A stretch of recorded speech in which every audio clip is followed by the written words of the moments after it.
welcome back to Beyond the Woo. Really excited to have you join us in this conversation today. We're going to talk about what is integration, but before we really kind of dive in, I wanted to give you a little idea of what to really kind of expect with this session, what typically we approach clients with on that, and maybe I'll just start off with, a little quote that I give my clients.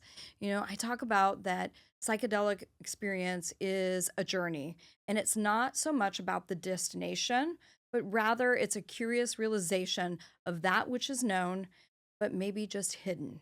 And so, in the process of integration, I think it really is diving into what was maybe a little bit hidden. And in this curious, realization, what am I learning about myself? Ooh, starting off hard, heavy, Mm. like deep, jumping Hmm. in. Love it.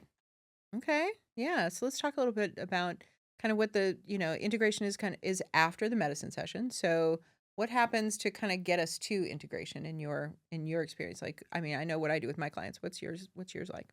Yeah, so for me, usually it's going to be a series of a couple prep sessions. Mhm. So we're going to do an intake session that's really like, why are you exploring this?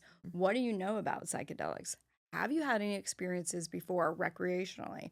Have you known anyone who's had an experience, either guided or recreationally? What's that been like? So just to kind of dispel some of the myths, do Mhm. some demystifying Mhm. aspects of what actually are psychedelics. What am I expecting here? Mhm. Um, and then we move into a prep session. And just depending on the client, we're going to do one or two prep sessions usually before we actually get to a medicine session. And in those prep sessions, we're really kind of going to look at like, what are some of the intentions? What would you like to explore? Is there an area in your life that you feel stuck? How is depression kind of affecting you? How's your anxiety affecting you? What traumas have you experienced in life? What have you kind of packed away that you just haven't looked at because you can't make sense of it? Mhm. Yeah, same. Like when I first meet a client, if they're not a regular client, like a lot of my clients now are regular clients who just opt to do psychedelics as part of their overall scope of treatment. But yeah, if I'm just meeting them for the first time, I really want to get to know them a little bit, like understand like why are you here, right? Like what are you um, confronting that suddenly psychedelics is the answer, or in your, maybe opinion, psychedelics is the answer. I also we get a lot of referrals. Like I know you get referrals, I get referrals from other practitioners, from psychiatrists, medical doctors, to send people to us for psychedelics. So I think there's an element of that as well. But I want to understand what they're going through, what's showing up for them, and why they think they're there versus why they're actually there, right? Like a lot of times people come in and they think they're there to address some very direct trauma head on, and usually it's something else. Like sometimes it's like, no, you know you prepare for something and then you get into the medicine, you're like, oh, this was unexpected, and then you have to integrate that finding, right? So yeah, it's similarly like I want to understand why they're coming in, and then yes, intention setting, like what do they think they're there to solve, or what are they there to investigate? And it's really important that, for me anyway, that my clients don't go in thinking that the psychedelic is going to provide them all the answers. Absolutely. This is no magic cure. Mhm. This is no magic process. And this is actually work. It's a lot of work. It's a lot of work. I think it's like people sometimes really think they're going to get an amazing answer. They're going to have that, Yeah. ah, kind of Mhm. moment. Yeah. I'm going to come out just, all solutions are in Yeah. front of me. The path is So clear. clear. Yeah. Absolutely. And I think that's why I say, like, look, there's not a specific destination. Right. I think if you're aiming for a destination, hold on, because you're going to end up in a Whole whole different different place. place. Yeah. Yeah. 100%. No, that's so true. It's interesting because I do think that people have this, magic pill theory about psychedelics, that they're gonna, eat some mushrooms or have a ketamine experience, and suddenly it's gonna be like, oh, I'm better. And and there is an element of that. I know that people, like, the whole reason that we do ketamine as a psychedelic is that the research pointed to it because people after surgery would have lower depression after a surgery, when you would expect people to have higher depression after a surgery. And they realized it was the ketamine had a psychedelic effect and had an antidepressant effect, right? So yeah, people often, especially with ketamine, come out of it going, "Oh, I feel so much better," right? And they, again, it's that surge of neurotransmitters and BDNF in their system that's making them feel at ease. When they have that ease, when they have that lowered sense of frustration or that easier time understanding things. We want to take advantage of that and jump into the integration when their resistance is lower. They have less resistance to maybe working on something that's challenging or difficult for them. But yeah, so integration becomes really critical, and setting up for the integration is definitely about setting the intention and also setting some expectations, I think. Yeah. Absolutely, Yeah. absolutely. And that integration initially starts to come a little bit as we're coming out of medicine, Mm-hmm. depending on the medicine we're working with. So, ketamine, which we're going to work with most often because we can use it readily here in California, you know, they're going to come out of medicine 45 to minutes to maybe an hour Hour. after Yeah. the medicine has been administered. If it's been via IV, that IV usually runs in about 45 minutes and about 10 minutes after you have some clarity that's Mm-hmm. starting to come back. You're feeling back in the room, you're feeling back in your body. Mm-hmm. If we've given you an injection of ketamine, probably going to be starting to come out of medicine somewhere around 30 to 40 minutes back in your body, probably 40 to 50 Depending on your minutes. weight, by the way. Yeah, Yeah. depending on your weight. Yeah. Yeah, yeah. Yeah. And And the depending on the dose. dose, Yeah. right? Yeah. Because Dose and initially we're weight. going to start off a little lower, Exactly. and then we slowly each session work up. Right. And if we talk about sessions, Mm-hmm. again, this isn't a one and done experience for most people. Some people are going to get a significant amount of insight. They're going to do a lot of work of integration with just an initial session. But many people, depending on, usually if someone comes in and they've got pretty significant major depressive disorder, I'm going to set some realistic expectations that we're probably looking at 6 to 8 Yep. sessions, Mm-hmm. 6 to 8 medicine medicine sessions, which sessions. means multiple preparation and integration sessions that go along with that. So just to kind of make it clear to our audience, like we're 6 to 8 medicine sessions is not you do 6 to 8 sessions of just getting medicine. Like, no, you're doing preparation, medicine, integration, preparation, medicine, integration, probably for most of your sessions. I mean, you can't, I mean, all the Mhm. research says we don't do this without integration. There's no healing without integration. So, sorry, I didn't Abs- mean to interrupt you. I'm just like, Absolutely. woo, no. Woo, woo. Yeah. No, get those important parts into this. We want our viewers to really understand Mm-hmm. what is important and understand the importance of integration. It's Yeah. not just all about the medicine. Yeah. The medicine can be a nice aspect, Mm-hmm. but the work really becomes after Integration, yeah. after the medicine. And I think that's really an important part for people to really understand that the medicine is important, Yeah. but the integration is the most important part of this process. Absolutely. If you don't integrate, you don't heal, Mhm. right? It's kind of like if you think about how when somebody has a transplant, right? If that new organ can't integrate into the body, the person doesn't heal.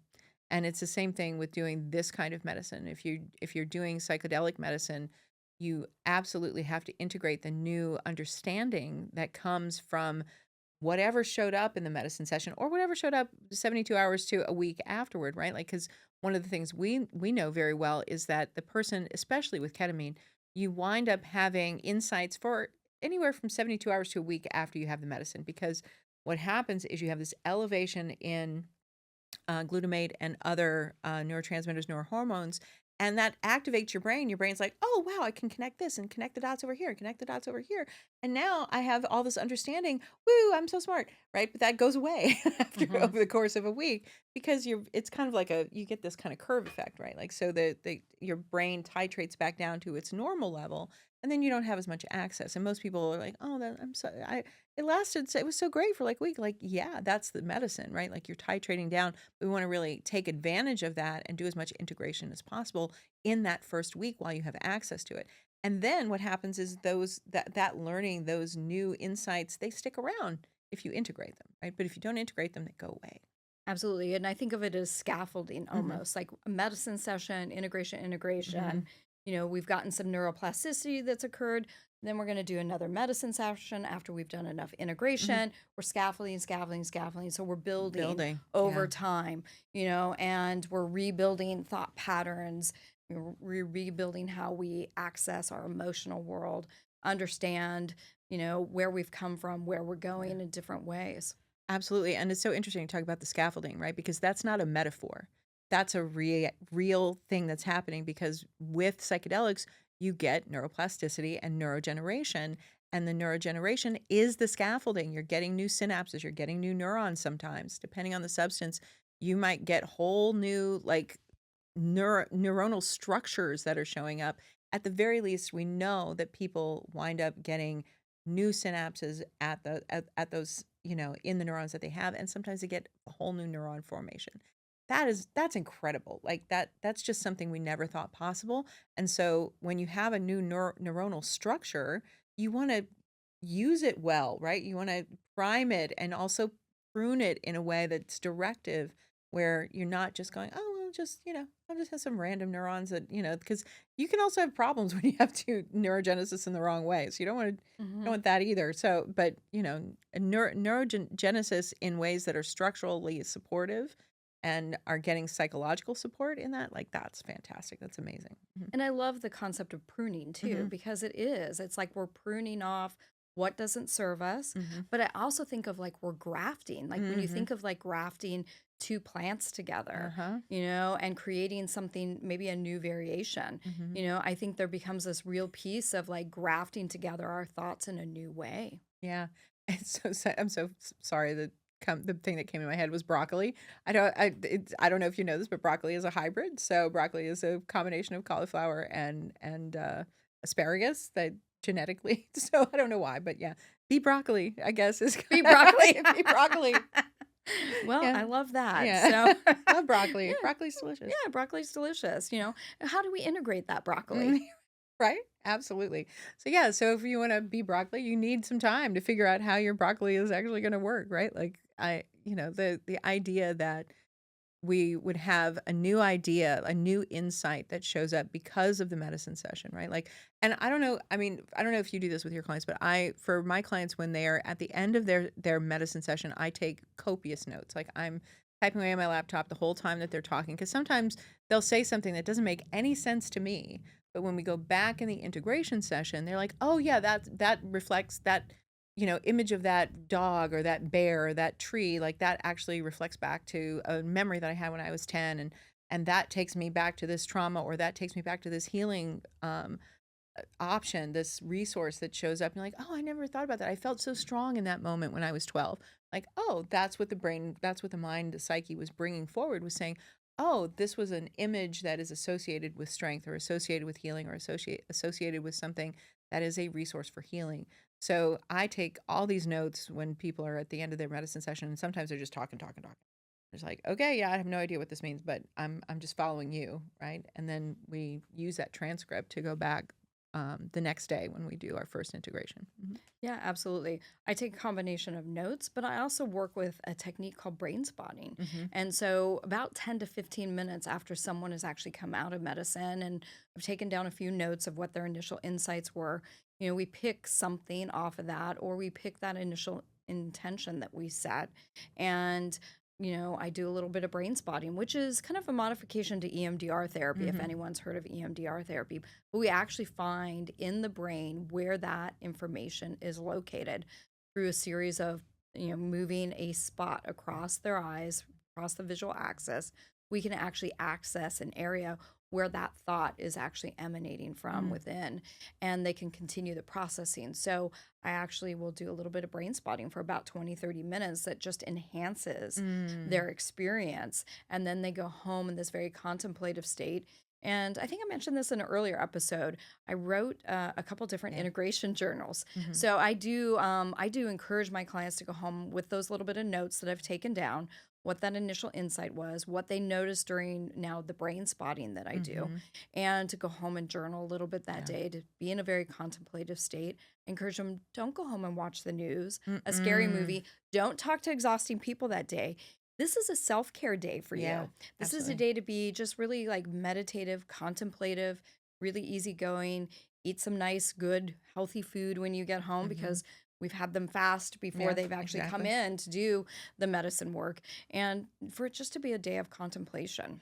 Yeah, I do the same thing. So I tell my clients, no scary movies, no difficult people, no news, no nothing that's going to maybe introduce trauma or introduce some other thing that I don't want them focusing on.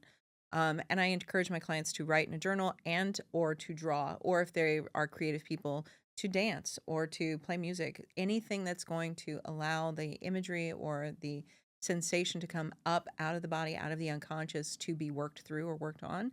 I want to engage that process as much as possible so that they have access to their whole self. Yeah, Hmm. absolutely. And then usually I see them within that next 24 to Yeah, 48 hours. same. Max would be 72 hours. Yeah. And we kind of just talk about like what came up for them after they Hmm. got home that day. Were there any other thoughts that came to the surface? Because sometimes initially you still feel a little bit woozy or Hmm. that medicine is still there and you're Hmm. still in the woo woo Yeah. space. And so you get home and then maybe things start to come to the Yeah. surface like, oh, I remember at this point I started to think this, Hmm. you know? And a lot of times it is very much a felt sense. Yeah. Again, I think a lot of times people go in thinking they're going to have some amazing visual experience, and some people do. Yeah. But it really is more of a felt sense. And I really encourage them to go into what was my felt sense Hmm. that I had that day after the medicine, after I got home. Let's talk about that Yeah. initially when we come in. Yeah, I think this is really important too, for because the felt sense I think also plays into just to kind of recap and go back a little bit with ketamine. Is an amnesiac, so people forget the insights pretty quickly that they had either in the medicine session or in the first 72 hours. So we want people to take notes and record as much as they can of what they felt, what they saw, what they experienced, and to go back to the felt sense part, right? Like the feeling, just because you have a feeling doesn't mean that you understand the feeling. Like the feeling, just because something shows up and says, "Oh, well, I'm anxious," or "Oh, I felt like I was in the presence of my father." It's like, okay, let's encourage that and expand upon it as part of the integration afterward. A felt sense is not simply the kind of culmination of an experience. It's really the door to an experience. I think at least for me when I'm working with clients, it's like, oh, what's there? What's behind the door? Let's go. Right? Because the felt sense might be a warning or it might be insight. And if they don't explore it, if they don't give themselves permission to make sense of it, then that felt sense just becomes, kind of a key that unlocks a door that they didn't investigate. Yeah, it's so interesting. It brings right up the secondary quote that I Mhm. give Ah, clients that I have until you make the unconscious conscious, it will oh, direct your your life life, and and you you will will call call it it fate. fate. That Carl Jung. Carl Jung, Ah, exactly. Love that guy. Yeah. mm-hmm. I mean, that to me that's actually the core of almost all of my therapy because I'm a very Jungian oriented kind of archetypal depth psychology psychodynamic person in my practice, and I'm very interested in the unconscious because for me the psychedelic experience is almost all working with that material that's showing up. Yeah. Yeah. Yeah, love Jung. Yeah. That's my favorite quote. Absolutely. Mhm. Absolutely. Isn't that curious?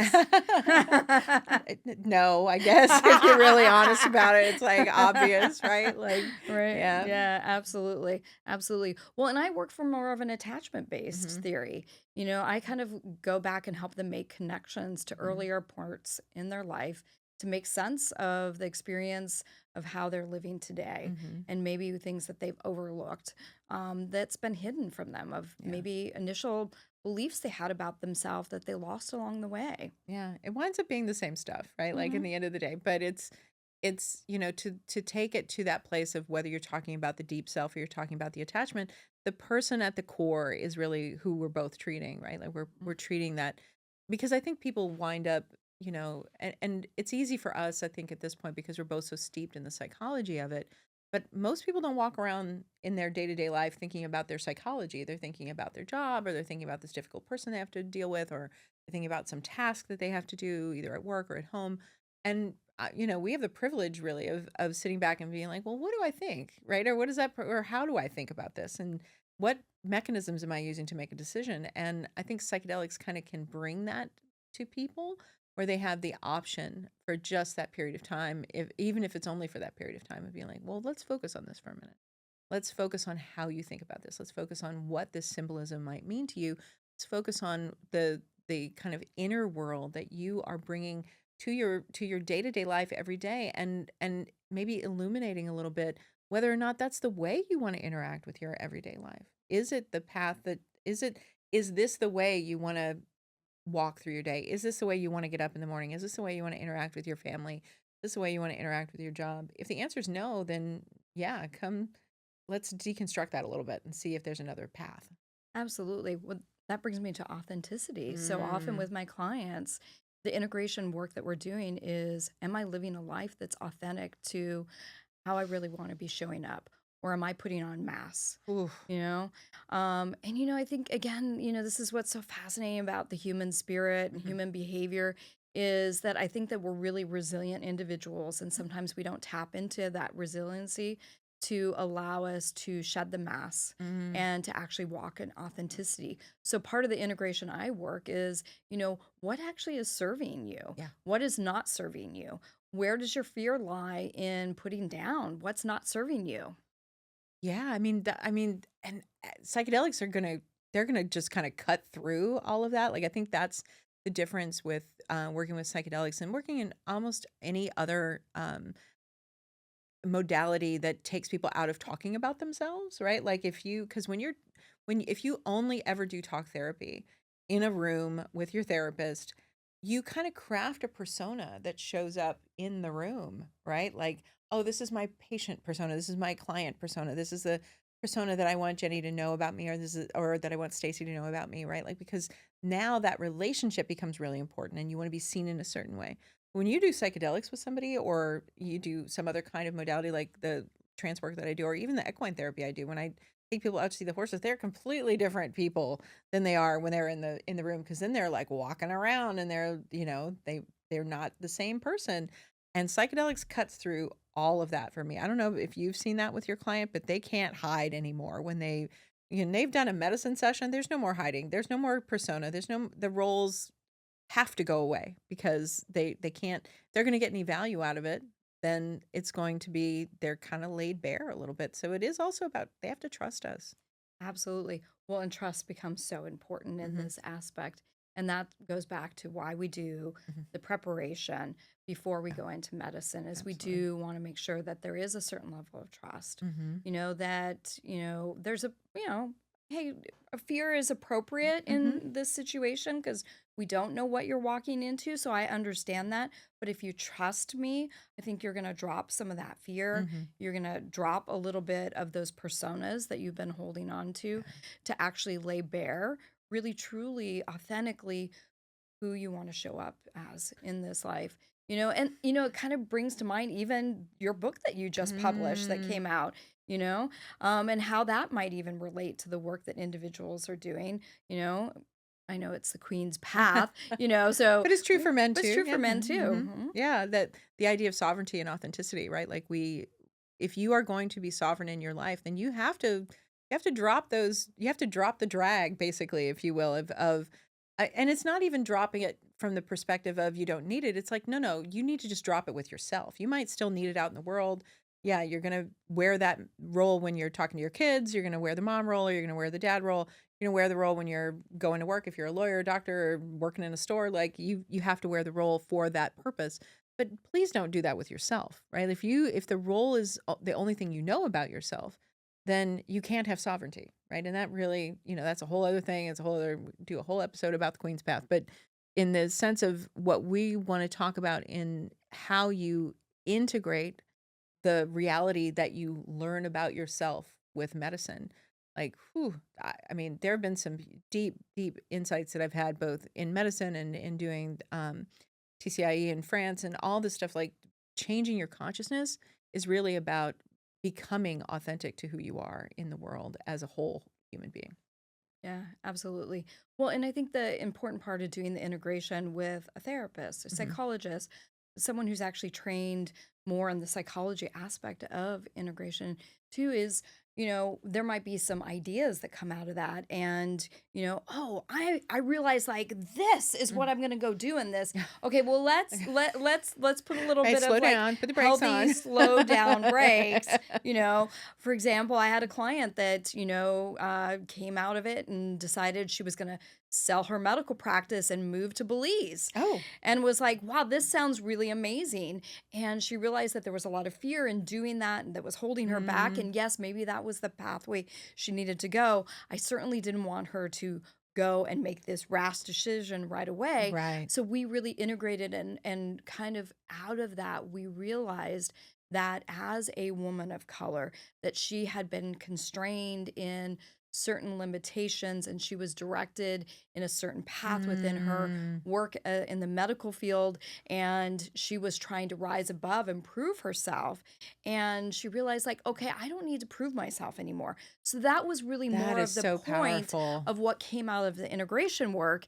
And she didn't sell her medical practice and move Move to to Belize. Belize right away, but she's making plans because she realized that is part of her dream. Is eventually she does want to retire, she wants to sell it, and she loves Belize. And wow, it sounds really fabulous and wonderful, but let's take some time and let's understand really what was the deeper meaning under this idea that came to her of, like, sell my Yeah, practice. yeah. I think that's so interesting too, because like just symbolically, right? Like when someone brings that kind of awareness or that kind of realization or insight that comes out of a medicine session, it really is incumbent upon us, right, as therapists to put the brakes on, because I've heard so many stories, like people, clients who come to me like, oh, well, when I was, part of the thing is I'm in LA because when I went to Burning Man 4 years ago, I had, just this amazing experience, and I decided that I didn't want to be a lawyer anymore, so I moved to LA to be a director or a writer or something like that. It's like, wow. Like, did you talk to a therapist or your family or your kid or anybody about this? Well, I talked to my best friend and she just encouraged me. Like, whoa. Yeah. So part of the integration piece is really just slowing down to allow for the what the meaning is, right? Like, can we deconstruct this meaning a little bit? It doesn't mean, I mean, yes, it might mean to the, person who gave up their law practice in Tennessee to come move to LA to be an actor. Like, okay, did you try to pass the bar in California so that you can practice here? No, I just jumped right in. Like, okay, well, maybe we need to sit down and pull this apart a little bit. Maybe take the bar in California. You can work. You don't have to just be an actor and now you're waiting tables and you're starving. Like that, is that really what you had intended? Like, no. And okay, so let's really kind of approach this from a different way and take that meaning piece and really slowly pull it apart for its symbolism and understanding what that means to you, as opposed to just thinking that the symbol is the thing that you just dive, right? You just go into the deep end of the pool and all will be well because it showed up in my session. Like, no, no, please Yes. don't do Yes, that. absolutely. The meaning is so important, and to Mhm, really kind of unravel what that mhm. means and the symbolism, and I think that that's the interesting intersection again of working with a trained Mhm. person in the field of Yeah. psychology that really understands the psyche, what symbolism can mean, Mhm. what archetypes Yeah. mean, what's showing up in that, and that, you know, yes, Yeah. maybe you are to do this. Maybe that is the path. Maybe you haven't been living a life of authenticity. Authenticity. You've Yeah. been living a life that someone else told you should live. Right. But let's also be thoughtful about it. Let's understand what is the deeper meaning Yeah. underneath of that. What could be the symbolism in that? Absolutely. And it's, what's interesting to me is as we're talking about it, right? Like we use this word integration all the time, but part of integration from that perspective is also something that in Jungian psychology is called amplification. So you take the symbol and you really deconstruct all the possible meanings of the symbol, right? So when you have a symbol that shows up, like even if it's something that you want to do in your life, like leave your medical practice or leave your job in Tennessee. Like, okay, what are the symbols that are showing up and where do they show up in your life? Where do they show up both in terms of your own understanding or some symbolic meaning that has showed up in your life? Like if you had a I don't know mythology that showed up that you were really fond of this particular myth when you're a kid. Maybe it's a hero's journey or a queen's path or a myth from Greek mythology or your own heritage somewhere. Like, okay, well let's look at that and what did it mean then? What does it mean now? Does it have a different meaning secularly in the world around you that maybe your psyche is trying to get you to pay attention to? Right? Like the myth of Persephone or something. Like, are you in the underworld? Like, do you need to spend some time in the underworld and figure out what that means? Or are you Demeter wandering around looking for something that's really important to you? Explore it all. That's amplification, like expand it out so you can look at all the pieces before you act, right? Like identify all the pieces. Is there a map that's being developed in your psyche that is asking you to use the myth as direction? And To do that, you have to work with a trained professional. Well, I mean, you don't have to, but it's going to be the most meaningful, I think, if you do. Absolutely. Well, in that you can see how integration could take multiple Yeah, sessions. absolutely. That is not something you're going to explore in a single, Right. 50-minute session, therapeutic hour Right. the day after your journey. Right. You're going to do that over a period of time. And that's why, again, thoughtfully planning out, when would I go to another medicine Hmm. session? You may do a medicine session today and you might be ready to do a medicine session a week, 2 weeks, but it could also be months. Yeah. And I've had clients who've done a medicine session and we have integrated, and they didn't do another medicine session for 6, 9 months. Yeah. And I have clients who have done a single session and we're still integrating, Yeah. and it's a year and a half later. Yeah. We know we want to do another session Yeah. at some point, but there's just been so much material, so many different aspects of their persona that they've been able to unravel, to look Mm-hmm. at, new ways of just like thinking about things. They've noticed the more flexibility of Mm-hmm. thought. They've noticed different emotion regulation. They've noticed, just how to make sense of Yeah. maybe some of their past in a new way. Yeah. I have a client who, I mean, it's been almost, I would say, 4 years since we did their last medicine session.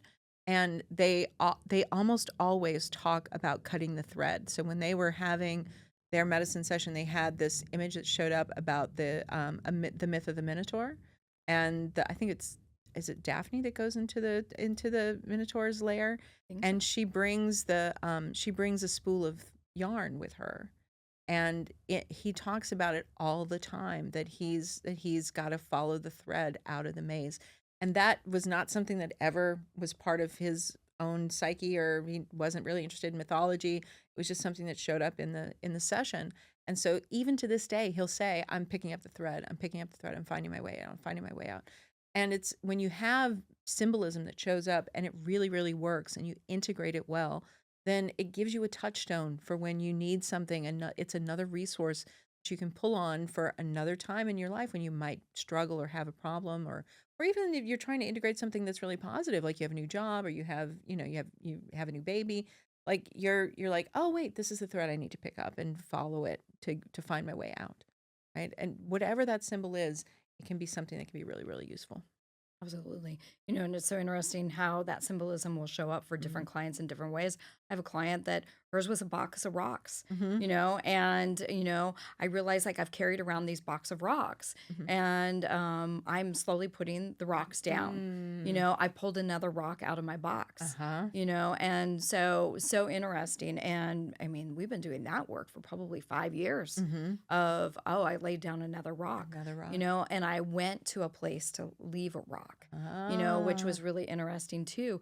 And just in this process that she's gone through, and each time she recognizes a rock needs to come out of her box, that is the work of integrating Right. what she saw show up in her medicine session was this box of rocks. She literally has these box of rocks that are not serving her, but it's taken time to realize what aspects don't serve me and where do I need to either return those or lay those down. Mhm. I'm so grateful that you said that, because there's another piece of this that I think we're talking around, but we haven't really put our finger on, which is every single client is going to have their own symbolism, their own kind of inner world, their own personal mythology, if you will, that we as therapists need to honor.